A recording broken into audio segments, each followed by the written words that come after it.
বিশেষ বিজ্ঞপ্তি, আমাদের চ্যানেল থাউজেন্ডসে সাবস্ক্রাইব করুন। আপনাদের ভালোবাসা ও সহযোগিতা আমাদের একান্ত কাম্য। ধন্যবাদ। হ্যালো বন্ধুরা, সকলকে স্বাগত জানাই গোপাল বাড়ির গল্পের দুনিয়ায়। আজকে আমাদের গোপালের চ্যানেল উপস্থাপনা হলো পাওনাদার নামক গল্পটি। চলো বন্ধুরা, দেরি না করে আজকের এই অসাধারণ গল্পটি শুরু করা যাক। Let's start. পাওনাদার। গোপাল একবার বাইরে বেড়াতে গিয়েছিল।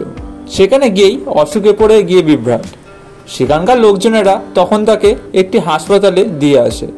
বিদেশ বিভূই, তাই সেখানে জানাশোনা লোক ছিল না তার। রোজগারপত্র না থাকায় অনেক ধারটার হয়ে গেল সেখানে। সেই হাসপাতালে এক বৃদ্ধা তার ছেলেকে রোজ দেখতে যান। তিনি লক্ষ্য করেন সব রোগীকেই কেউ না কেউ দেখতে আসে, খাবার নিয়ে আসে, কিন্তু সামনের একজন রোগীকে কেউ দেখতে আসে না বা কিছু মিষ্টিও তার জন্য আনে না। অনেকদিন বাদে তিনি তাকে জিজ্ঞাসা করলেন, বাছা, তোমাকে কি কেউ দেখতে আসে না? বাড়ি থেকে কেউ কিছু নিয়েও আসে না দেখছি। গোপাল বলল, একটু আগে একজন এসেছিল, সে পাওনাদার, টাকা পাবে, তার টাকাটা দিতে। আর আমি স্টেশন গিয়ে তার পাওনা ফেসে গেল কিনা চোখে চোখে রেখে খবর নিতে। বন্ধুরা, আজকের এই ছোট গল্পটি কেমন লাগলো অবশ্যই কমেন্ট করে জানাবেন। দেখা হচ্ছে পরবর্তী ভিডিওতে। ততক্ষণ ভালো থাকুন, সুস্থ থাকুন, আমার চ্যানেলের সাথে যুক্ত থাকুন। ধন্যবাদ।